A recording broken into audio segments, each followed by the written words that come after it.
Welcome to Align to Your Design. I'm your host, Baeth Davis. Isn't it time to wrap your business around your purpose and bring your greatest work to the world?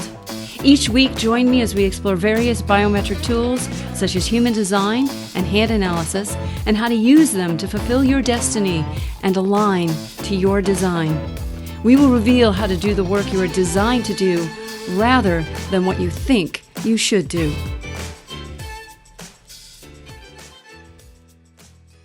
Hey everyone, Baeth Davis here.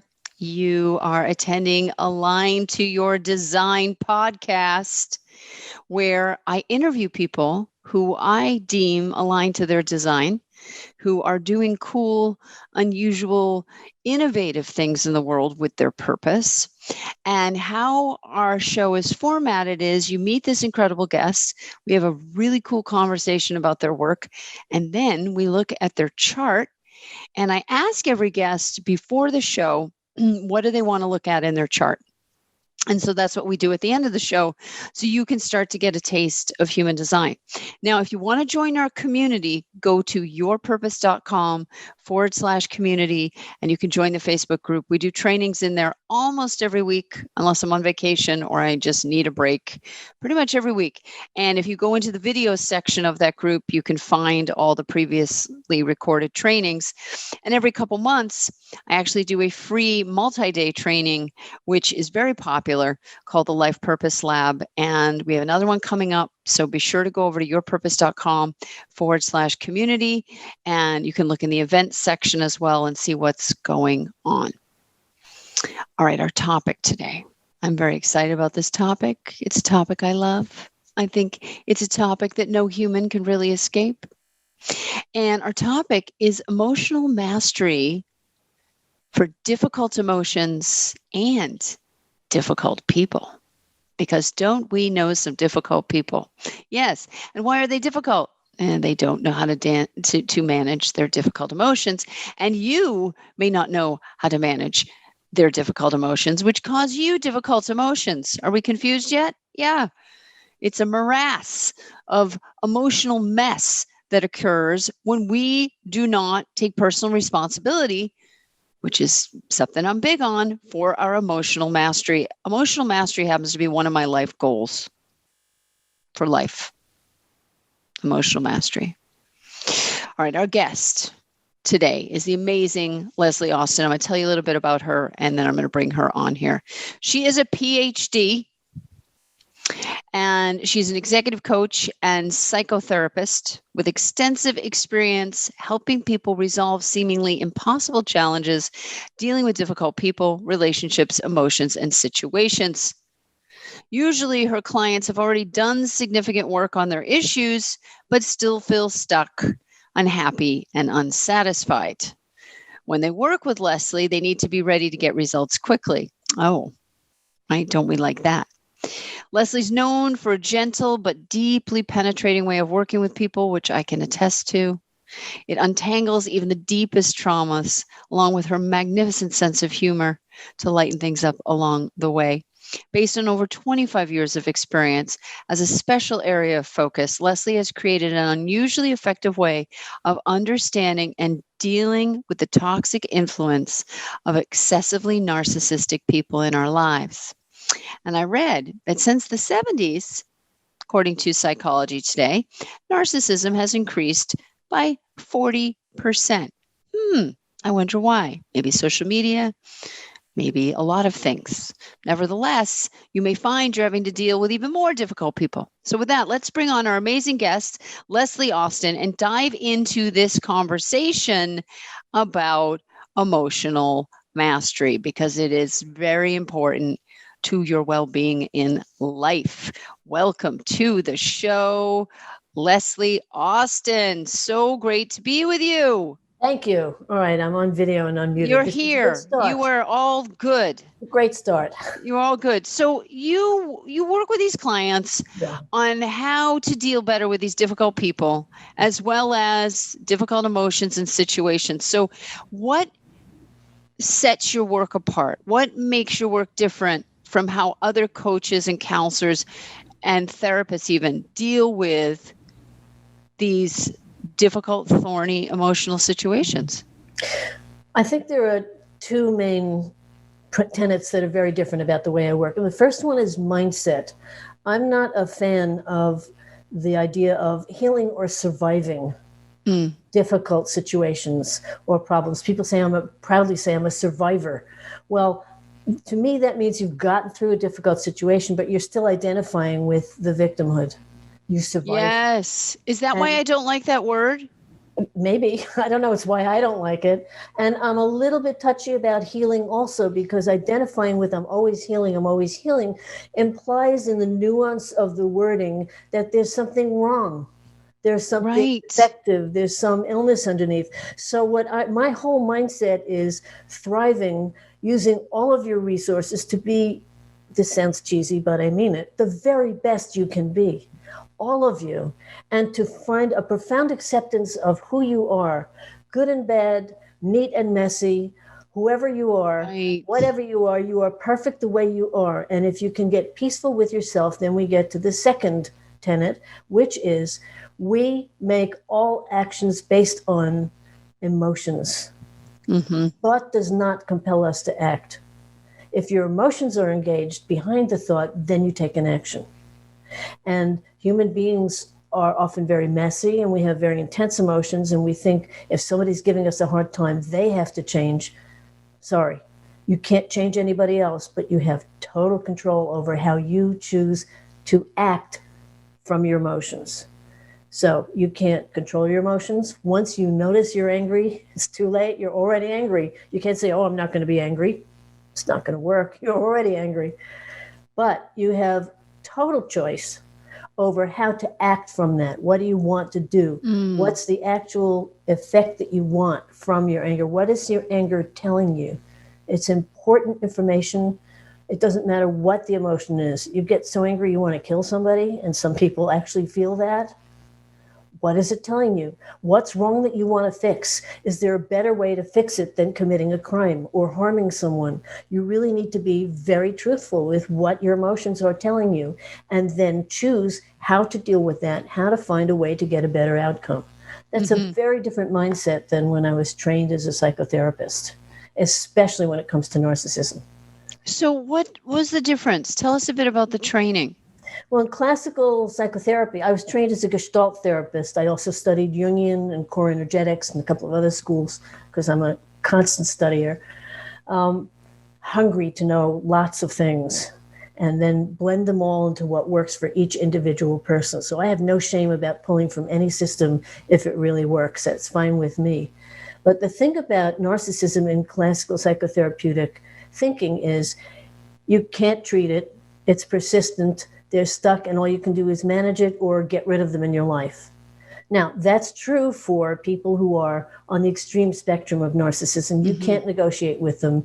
When you recognize the signs, you do need to get them out of your life, unless you are happy suffering being with them. But you have to know how to get them out of your life so that they don't keep targeting you. That you have to know how to do that safely. And that's something I've done over and over in corporate situations with executives who have abusive bosses, sometimes with the abusive boss, get them to wake up and become a better person, and then they win bigger and they're happier. That's a good outcome for everyone. In situations where women are abused or in difficult relationships, and one time with a man who had an abusive wife. So it's overwhelmingly women that are abused by men, but not always, not always. What I have seen is if my client is willing to do the work, and it's not easy, and it goes very deep, and it's intense. If you do the work with me and you're really up for it, you will change. And the responses and reactions you get from the other person absolutely will change, and they'll get better the more you master yourself. And you need to learn and understand what I call the game plays. It's like basketball has certain plays and moves in the game. Narcissists have a certain emotional game plan. I can predict the script. I can predict the behaviors. I really understand behavior. And I can tell you what the moves will be. There's a map. So what seems chaotic and crazy to you, if you understand their emotional logic, there is a system. And if you understand that system and you learn how to navigate it, you can change the relationship. And in some cases, it becomes easy to live with that person if you love them and you kind of make it work. They're not going to change completely, but you can make it very livable. Mm-hmm. In some cases, you'll see that they're not open to change and it's hurting you too much, and then you do need to get out, unless you're willing to live that way. And unfortunately, a couple of women I've known have been too scared and too sort of brainwashed by their partner to know that it was hurting them enough to get out. Right. But some Wow. do. Some do. Wow. And I've gotten several people out of those situations. As I say, in corporations too, I've changed the whole dynamic of a team by working with the narcissistic boss and teaching him, or in one or two cases, her. Again, it's overwhelmingly male, not entirely, but overwhelmingly male, teaching him or her how to win smarter. Yeah. Smarter, which means not hurting other people. Women can be obviously narcissistic. Mm-hmm. My experience is they go quite far in life. My experience is narcissism is rewarded in our culture. Absolutely. And I might add, to the real detriment of the inner lives and the emotional lives of all of those male executives who are the star performers and the top CEOs and all of these big winners that we admire so much. They often have very, very poor self-image, believe it or not. The secret is they're actually really scared. Anybody who is that much of a bully or that much of a control freak is living, I'm not going to go into the history of why and how, but this is true. Inside, they're a little boy or a little girl, and they are terrified that their world is chaotic and that they can't control everything. So they overcompensate by trying to control every little thing, including if you're on the phone with them, they won't let you have the last word. They'll say, Really? or something and hang up. They won't let you say, okay, bye, and hang up. If they do, you'll get an email, a text, or a phone call. Something. Really? Even just a thumbs up. They have to have the winning end. Wow. That's fascinating. Yeah, you have to be careful. There's all kinds of little subtle, I don't want to call it games, but tests that I have devised to check how far along the narcissism spectrum. Well, let's talk about that. Let's talk about that, because I know our listeners are fascinated by this. So what are some of, so one of them is they have to have the last word. And if you take that from them, you're going to get some follow-up communication. Absolutely. What are some other red flags that you could be dealing with a highly self-centered individual? Biggest one is one of two things will happen, usually both right in quick order. So they will look at me or talk to me, and I will feel like I am the most special person in the world. Their focus is on me, and they're this charismatic, charming, interesting person, and they're connected to me, and it just feels wonderful. And then I start to feel really bad, like I'm not good enough. Whatever I can do is never going to be enough. I think with almost every single really senior executive that I've worked with who had this kind of behavior pattern, in the first session, I am always positive. I really believe this. This is the guy that's going to take me down. This is the guy that's going to show me I'm a fraud. I don't know what I'm doing. I'm not going to be able to help him. I'm going to look terrible. And I know now that that is concrete evidence that I'm in the right place. I'm with the right client. I know what I'm doing, and I'm seeing the beginning signs of what I need to work with. Because you can feel that. Absolutely. You can feel both their magnetism and charisma, which has propelled them so far through life. Yes. And yet your body's own feedback system is saying, danger, danger, alert, this person could cause you a lot of trouble. And the first thing I teach people who are trying to learn how to deal with these difficult people, and this is a hard concept to get, but once you get this one, the others become a little easier. It's not about you. Neither the charismatic attention or the diminishing actually has anything to do with you as an individual person. It's their stuff. You could be anybody that they're connecting to. And the reason for that is part of the dysfunction of someone with that extreme pattern of personality is they cannot empathize with anybody outside of themselves. They can't authentically connect, and they only relate to people in their world and circumstances in relation to themselves. Is this helping me? Is this hurting me? Is this person supporting and aligned with me? Are they my enemy? It's kind of black and white, angel or devil. And it will depend on your last contact with them. So if you said something that was supportive, then you're good and they'll be nice to you. If you questioned something they said, you might be a bad guy. And none of that is actually about you because they're not really relating to you one-on-one intimately. They're stuck in their own world. They're stuck in their own thing and they're playing it out on you. So if you are able to just get that little bit of distance and that little bit of inner security and strength to start observing and watching the pattern of what's happening, you can go very far to shifting the relationship or knowing how to get out. Yeah. Without hurting yourself. Wow. And you don't want to hurt the other person. That's you don't right. want to get that. That's right. Revenge is not sweet here. I had a very long-term friendship, and there were things going sideways in that relationship. And I don't think I communicated it very well, but I did challenge this individual. Mm-hmm. And that was the last time we ever spoke. Sure. And I realized I hadn't ever really challenged her in that way before. Right. Where I flat out said, I don't think what you're doing is healthy or correct. Right. It's hurting me and other people. There are two elements in what you're saying that would have had her chalk you off her list, get rid of you. Number one, she would have been surprised at what you were saying. Very. I don't think she thought that at all. She thought she was just doing the right thing. Right. So people with strong narcissistic patterns hate surprises because they immediately feel inadequate and that somebody's going to get them. It's a survival thing. Uh-oh, I'm under attack. I didn't know that. It's a fear thing. So surprises are not good to spring on them. Secondly, you had the audacity to express an opinion. Right.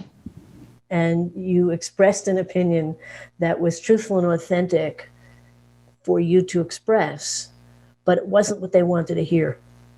Therefore, you were wrong and bad because their version of themselves didn't suit what you were saying. So they have to keep that image intact. Absolutely. And I'm a threat to the image because I'm challenging the self-image. Absolutely. So off with your head. You're gone. Really? I was gone. I mean, and we had a mutual circle and she told everyone, I will never speak to her again. And I was like, well, that's really telling after 25 years of friendship. Yeah. But she was always dishing it out to me. And I was like, fine, I can take it. Sure. It's one way. Very one way. Yeah. And as soon as I was like, I can't have this one-way relationship, I have to, and I do own, I wish I had spoken to her sooner, but I've replayed it in my mind and I'm like, it wouldn't have mattered how I said it, when I said it.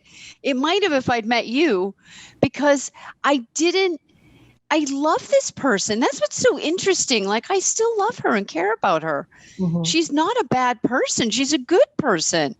But there's like this defended part of her, right? Like these narcissists have a defended. I don't even want to label her that. Like I'm not a clinician, but like there's a protected part in this person emotionally, right? And then the way they're acting, this difficultness that they're creating for others, is coming from control. Do I have that right? Yes, absolutely.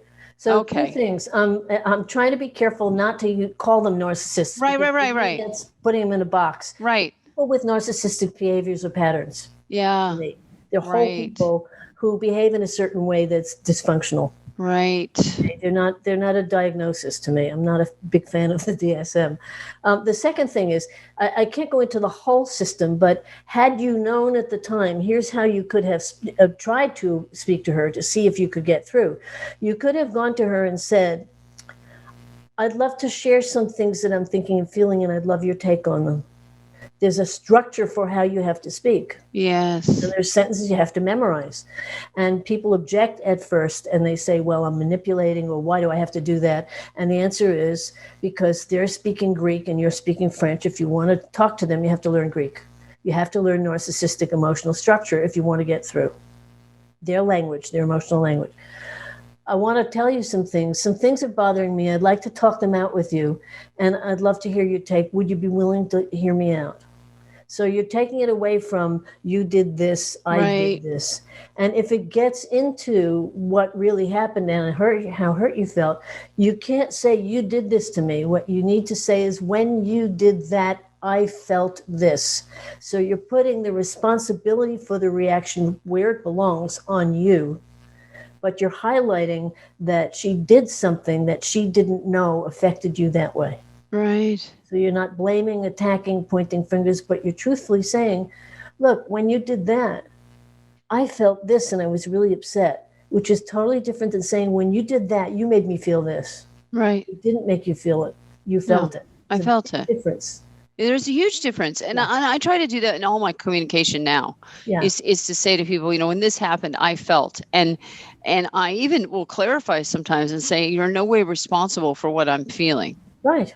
I'm responsible for what I'm feeling. And I'm noticing what I'm feeling. So I want to communicate with you. Totally. And this is so not we can just get for to a good narcissism. feeling. Yeah, this is not just true for narcissism. This is true for all of our emotions. All of our emotions are important information. We need to listen to them and find out what it is our emotions are telling us needs fixing or adjusting or being made better or change. Right. And what is a better way? Call upon all our good inner resources. What's a better way to go about getting that? And if you're not sure, but you feel compelled to act, make a really small action. So that if it's one that has negative consequences, the consequences are small because the action was small. And you can reconnoiter and be resilient and move. This is a kind of emotional strategy. I really teach people emotional strategy. And the fun thing is, after a while, when you start to get in the groove of it, it becomes instinctive. My happiest thing is when I'm working with someone for, say, commonly I'll work with an executive client for 4 months.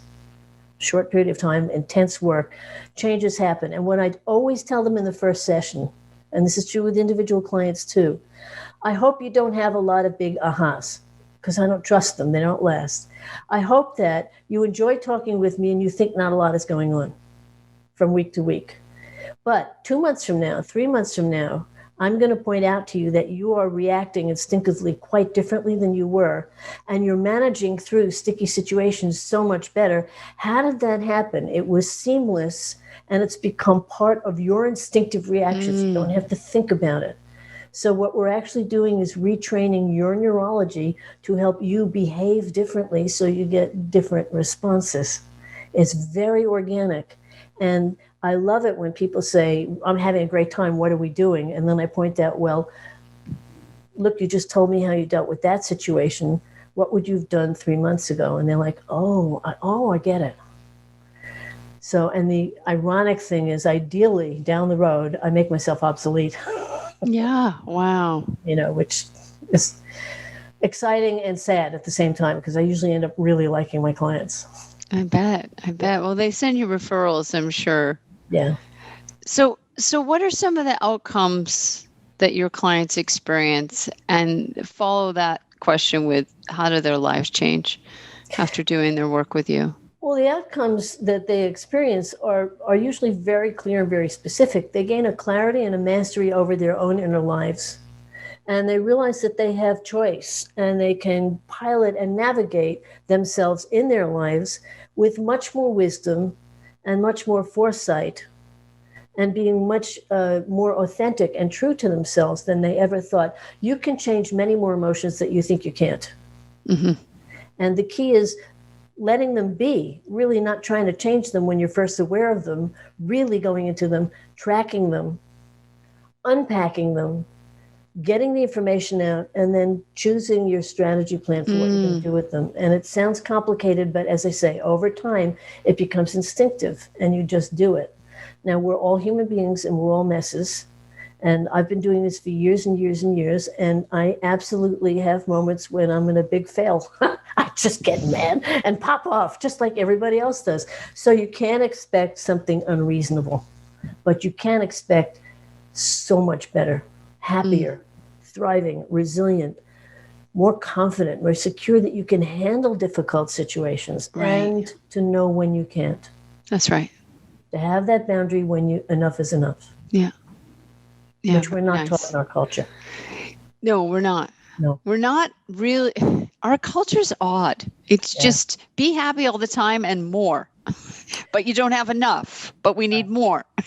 Well, our culture is very left brain. Yeah. Very five senses ordinary world. Right. To me, it lacks an emphasis on the soul, on the spirit, on the higher being. Right. The place where art and creativity Nuance, from, subtlety. all the things that have meaning that aren't tangible and about earning money. That's right. Yeah, it's so very primitive. We're very materially lopsided. That's just so primitive. Well, it used to be food. Now it's money. Mm-hmm. You just transferred the fear, the scarcity fear. So for many years, people called you the Lion Tamer. So where did that name come from, and how did you use that as your brand? And then follow up with, what has your brand evolved into? But for many years, you were the Lion Tamer. Right. I was working with a coach for coaches and entrepreneurs many years ago, a well-known, irascible guy. And I was at one of his workshops. This is quite a long time ago. And I said to him, we were talking about forming a brand. And I said, look, with all of these executive, at that time, I was doing majorly executive coaching with like CEOs and senior executives and senior managers and such. In many industries and teams of executives. And I said to him, look, when I start working with these guys, I sometimes feel like I'm a lion tamer, because like this team I'm working with in a derivatives area of a global bank, they're all at each other's throats. They're competing with each other to be a bigger, better king, instead of looking at that the department is a mess and it's not functioning, and why aren't they fixing it? And he said, well, that's your brand. You're the Lion Tamer. And everybody in the room went, wow, that's great. So I decided to listen. I started using it. And the reason it worked for so many years is when I say, my clients affectionately call me the Lion Tamer, people know instinctively without my explaining what I do. Yeah. And the next thing I say is, and by the way, it's all positive reinforcement. It's not the Lion Tamer with the whip and the gun. It's the positive one. I used to use a little logo of a lion in a top hat with a cane, like he was dancing, smiling. That was the Lion Tamer image. Love it. And it really, you have to really support people and not make them feel bad or criticize them, because then you're re-traumatizing them. And it's entirely possible to deal with people's profound traumas and have them go into them, whatever they are, go through them, release them, clear them out, and let them go, without re-traumatizing yourself in the process. Right. And there's a lot of work going on trauma these days, because so many people have really traumatic experiences of many kinds. And many of the methods that I see don't take into account that you don't want to take the person into the place, and you don't have to take them into that traumatized place in order to clear it. Right. Well, I was thinking about that friendship that went sideways, and I really take responsibility for possibly re-traumatizing her, just in my upset, not knowing. Well, you have to be careful taking too much responsibility. Right. Well, I don't know that I did, but the reaction was, the reaction's the feedback, the feedback's the feedback. So. Right. But the reaction there is evidence that she was a closed loop. Right. And nothing you could have done would have gotten through anyway. Yeah. You might have had a small chance of something, but you'd have to know how to negotiate that structure. Right. And it can be challenging sometimes. People have complicated structures. Yes. So what has your brand evolved into? Are you still the Lion Tamer? Well, to some clients, I'm the Lion Tamer. But really now I'm just talking about emotional mastery, because it's a broader umbrella. Yeah. And the Lion Taming comes under that. But I've dealt with so many different clients and so many different issues and domains over the years that Lion Tamer really has become too narrow for me. So I love it, but it's a part of what I do. The big umbrella is emotional mastery. It's great. It's great. Well, it reminds me of, in the tarot deck, the Rider-Waite deck, there's I think it's the strength card, the number 9 card, where the goddess is holding the mouth open of the lion. Yep. And I have a version of that. That's a tapestry that hangs in my bedroom, and it's a little like fairy lady sitting on the lion, carrying this staff that's a heart and a sun, right? So it's the yin and yang, and she's sitting on the lion, and the lion's very happy. So to me, that the strength, real strength, is emotional mastery. And the lion represents our primitive, instinctive, wild, hungry, passionate, emotional self. And there's nothing wrong with that. Right. It's just knowing how to manage it depending what environment we find ourselves in. Right. Yeah. Exactly. Yeah. And I happen to have a Leo moon astrologically, so I like the lion imagery. It suits me well. Yeah, very I much. understand the lions very Now, much. what is your sun sign? I'm an Aquarius. Yeah. Lord help me. Got a bunch of planets in Aquarius. I have a Leo moon opposite. I have Scorpio rising, square both of them. And Wow. almost everything in my chart is connected. So when one aspect hits, the whole chart says, hey, we're all active. It's quite an experience. Yeah, it's great. That's great. Well, it's great for what you do. Yeah. So why don't we take a look at your human design? Yeah. And I'm going to bring that up. I could talk with you all day. Yeah, go ahead. About human design, if I may. The thing about human design, see, I've studied astrology for a couple of 100 years since I was about 16 or 17. The thing about human design, which I first was introduced to, I think in 2010 or 2011, I learned things about myself as a projector in human design that I had learned nowhere else. And it changed my life to understand that. And the more I've gotten into understanding my chart more in depth and my design more in depth, the more powerful it is. And because, as I just said, I do so many different kinds of things in so many different modes. And this is not ego, but it's like anybody who comes up to me with an issue, I'll know how to work with them to solve it. It's very hard for me to know how to describe myself to people in a cohesive, clear way. Mm-hmm. My human design tells me how to talk about that. Yeah. It's so powerful. It's amazing. So yeah, it is, isn't it? Yeah. It's good stuff. Okay, I'm going to get your chart. All righty. Let's go here to the body graph. That's me. That's you. Okay. So to our audience, as you know, and if you've been listening, and if you're new to the show, you don't necessarily know this. Before every interview, I ask our guest what in their human design they want to focus on so that we can focus on something and make it as succinct as possible. And Leslie, you sent in her request to take a look at the human design from the perspective, wait for it, everyone, of creating an elevator pitch. So I'm going to give a little explanation of what I mean, and then we're going to look at it numerically because human design ultimately is math. So your elevator pitch, many of you are familiar with this idea of hopping on an elevator. Maybe you're at a conference and someone sees your name tag and realizes you're at the same conference and says, oh, what do you do? And then hopefully you tell them something about what you can do for them or someone they know. That's the hope. But what mostly people do in their elevator pitch is they stumble over their words, or they give, they list a litany of things they can do. Oh, well, I'm a speaker and a writer and about like I care. Well, great. Well, but what can you actually, like, what do you do? How do you help people?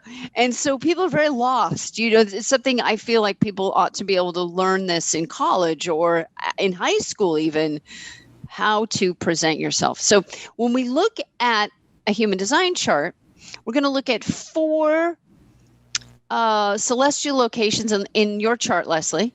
Mm-hmm. Actually, it'll be 5 locations. We're going to look at 5 locations that help spell out the elevator pitch. Mm-hmm. And then we'll put it all together. Yeah? Sound good? Yep. So all of you following along at home, you can circle these positions. You likely will have different numbers in these positions. The positions are important. So the first thing we're going to look at, and I'm not going to do a whole preamble about human design, so we're just going to dive right in, is we're going to look at the design Jupiter. And this is this fancy number 4 symbol is Jupiter. And Leslie's is in gate 61, which is up here off the head or the crown. And it's in line 6. Now, we're not going to worry about this line, the color. You don't have to worry about these lines. This particular chart goes deep, deep, deep into the gates. 61, line 6.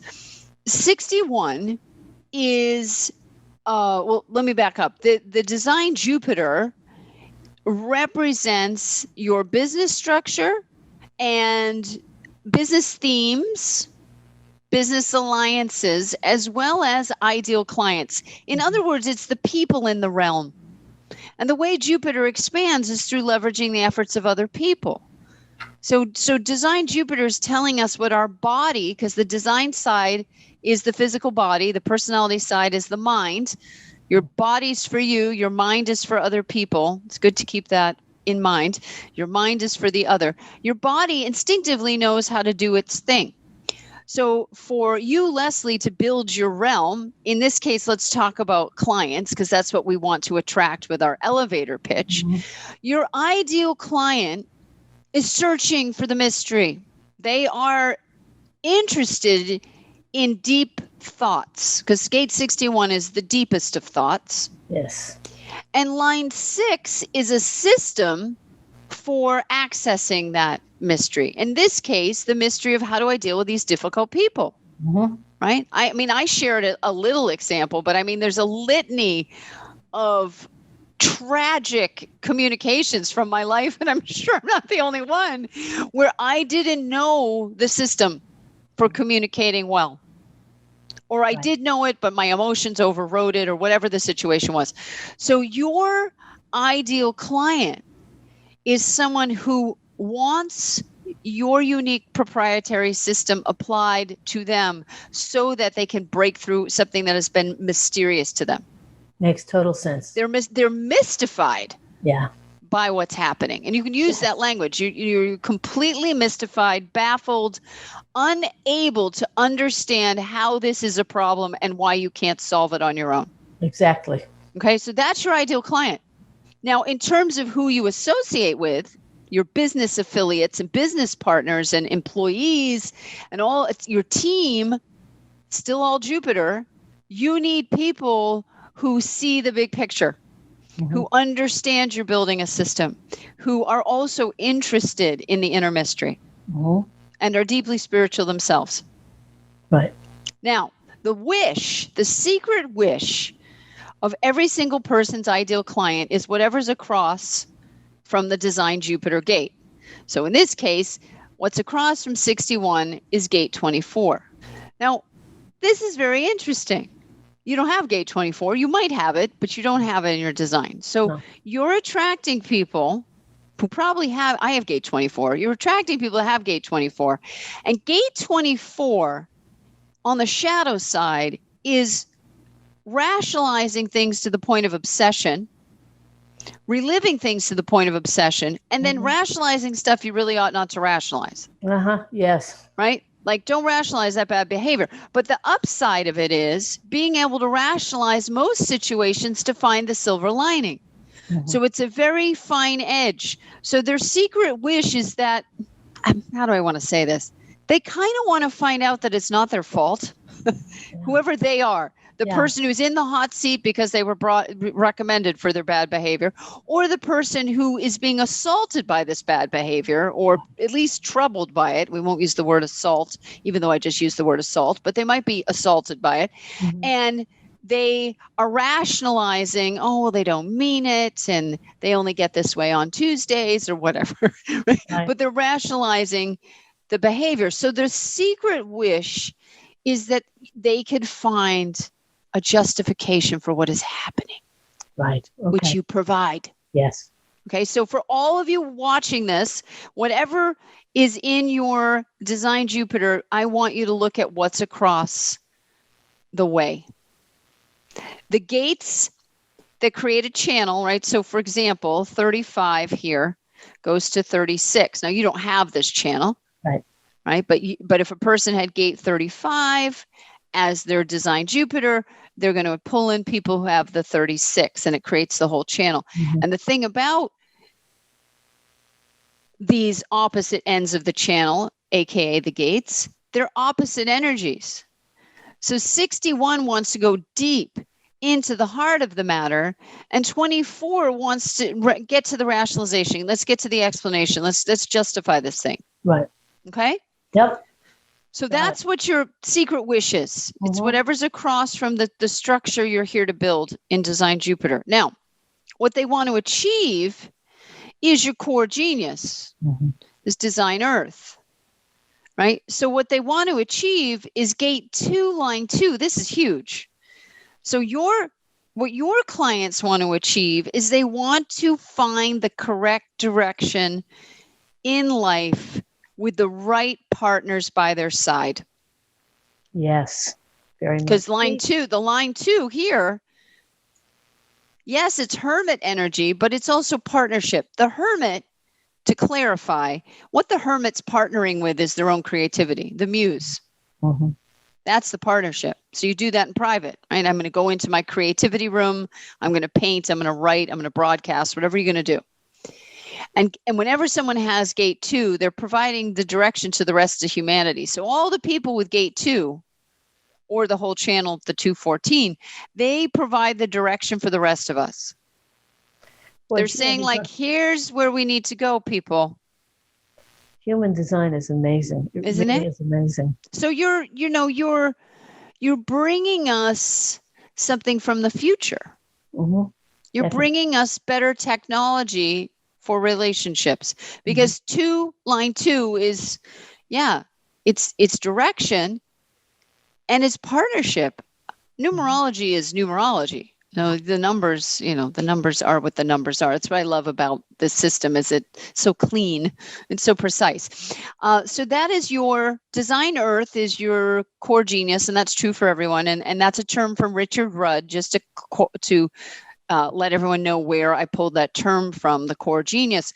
Your design earth. So that's what the client's wanting to achieve. They want to achieve a healthy direction in their partnerships with others. Right. Yes. And their secret wish is they can understand the other. Right. But they'll settle for having a pleasant interaction, but they really want to understand. And then your life's work. So we've got your ideal client, their secret wish, what they want to achieve. Your life's work is really what they're paying you for. This is true for everyone. This is our personality sun. It's what everybody sees from Western astrology, in this case, the Aquarian. Mm-hmm. And it's gate 19, which is all about how you approach things to get a good result. Mm-hmm. And it's way down off the root. So it's the fuel to approach a situation in such a way as to get one's needs met. Yes. Now that sounds very simple. And this gate, therefore, also is the gate of the healer, the shaman, the transformation agent, because it is in the correct approach to the individual or the group where the alchemy happens and where they open to the healing. And it's line 6. So you're teaching people. A line 6 person is teaching new approaches to others. Exactly. You're teaching them a new approach. Yes. And that's what they're paying you for. How do I approach this situation for a different result? If I keep approaching it the way I'm approaching it, it's going to keep blowing up in my face. I can't tell you how confirming it is and how happy it makes me to hear the way you're describing it, because it's so me. Yeah. Well, it's so profound that it is so me. Yes. It really is very inspiring. I'm so glad. Yeah. And here's the thing. So the personality, remember, it represents the mind. Right. And the mind is for other people. Mm-hmm. Our personality is for the other. So get a good personality, everyone. Like you need it. You and I have good personalities, Leslie. Because we know our personality is so people will get close to us so we can share our gifts with them. You know, if you're just an ass all the time, you're not going to win a lot of friends and influence people. True. Thank you, Dale Carnegie. So your new outcome for the client is personality earth, which also happens to be the life lesson for you, the possessor of the personality earth. So this is retreat, line 6. So what this is telling me is you, Leslie, need to honor the retreats in your life because that's where you integrate. Yes. And to not put pressure on yourself to always be performing. That's been a major lesson to learn, starting with when I found out I was a projector. Right. And now going deep with you here, because I a couple of times went very close to major burnout because I thought I had to keep performing and doing and doing and doing, and I couldn't sustain it. No. So line 6 is better not doing that. Exactly. You don't want to do that. And the other thing about line 6 is it's a profound connection to nature. I've never met a person with a 6 in their profile that didn't have some kind of attraction to the outdoors. Yes. They can't help themselves, whatever it is. Right? Sailing, snowboarding, bird watching, walking, whatever, jogging, whatever it is. You want to be outside. And so your retreat is great in nature. And what your clients want, the new outcome they want, is in many ways to be able to take a break and know that everything's going to be okay. Yeah. Like they need a vacation after they work with you. Yeah. And also part of that is I really encourage people to go really slowly, much slower than they think they need to as we're working. Yep. And ironically, that gets them there much faster. So in a sense, the thing with 33 is it's about building in retreat to all aspects of our life. So, for example, during your day, when do you take breaks? During the week, when do you take breaks? During the month, how many vacations in the year? When do you take a break from a difficult situation? When do you take a break to celebrate what you've achieved? Right. So to review this, to wrap up today, your ideal client wants a system to solve the inner mystery. That's what they're wanting. Right? Their secret wish is the gate across from what they're wanting, which is, please, for the love of God, rationalize and justify this craziness to me, because I don't understand this. Yeah. What is happening? Like nothing's working. So their secret wish is they get to the real practical root of what the hell is going on. Yes. What they want to achieve is a new direction and more fulfillment in their relationships. Absolutely. It is it's a 2-2. Your core genius is relating. It's emotions. It's all about the love of one's direction in life, because the G center, all the gates up the G center are some form of love. And the G center is what holds us together. So essentially, all objects, living and inanimate, are held together by love. And you have 1, 2, 3, 4, 5, 6 of the love gates. Right. Out of 8. 6. Is that why I'm such a mush and I cry so easily? Of course. Well, and the thing is, with all that love in you, plus a good sense of self, you're very clear about who you are with a defined G center. It's not like, who's Leslie? You know who Leslie is. Yeah. Leslie's very solid in Leslie. And that, your calm and solidity inside yourself gives people a lot of support. But what you've got is you've got the entire leadership channel here, which is leading the army, like creating a movement. People ask you to lead. And then the 1333, which I think of as the ultimate life purpose channel. 13 knows where someone belongs, what seat they belong in, as the saying goes, at work. And 33 is being able to pull from the past, pull from examples, because you took time to take stock. Right. So the new outcome for these people is they're going to go slower. They're going to pause before they open their mouths. Yes. They're going to think before they shoot from the hip. Right. And that's their new outcome, is that they are more thoughtful and they are more patient in their communication. And what they need to know is that gap between the impulse and the waiting, that time period can be a microsecond. That's right. Weeks. That's right. Years. So you don't know what length that is. It can be a microsecond. Yep. So it's not like you're stuffing yourself. That's right. Repressing yourself. That's right. That was absolutely amazing and astounding. I so appreciate that you did that. Oh, well, it's my pleasure. And I have to go to another call. So will you tell everyone where they can go get more Leslie Austin and join your community? I would love people to join my Facebook group. It's Dr. Leslie Austin, DrLeslieAustin, Dr. Leslie Austin on Facebook, or you can kind of find me at my website, leslieaustin.com. But the Facebook Wonderful. group is more fun. So Yeah, and we'll put the links in the notes for the show. Thank you, Leslie Austin. I can't wait to have you back on. I love talking with you. I'm so fascinated by what you know and what you do. And I hope people listening reach out to you. And if you work corporate and you've got difficult people, reach out to Leslie. And even if you don't work corporate, but particularly if you are a leader in a corporate situation or you lead groups and you're dealing with difficult situations emotionally, please reach out to Dr. Austin. I'm happy to do introductory discovery calls with people just to connect with them too. So please do reach out to me. Thank you so much, Beth. It's always a great pleasure. Bless you. Bless you too. I'll talk to you soon. Bye-bye. Bye.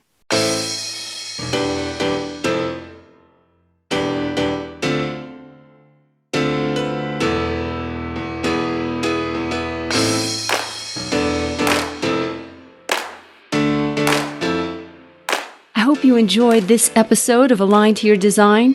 If you did, please grab my free report, Business by Design, at yourpurpose.com, and then join our Facebook group, Align to Your Design. See you next time.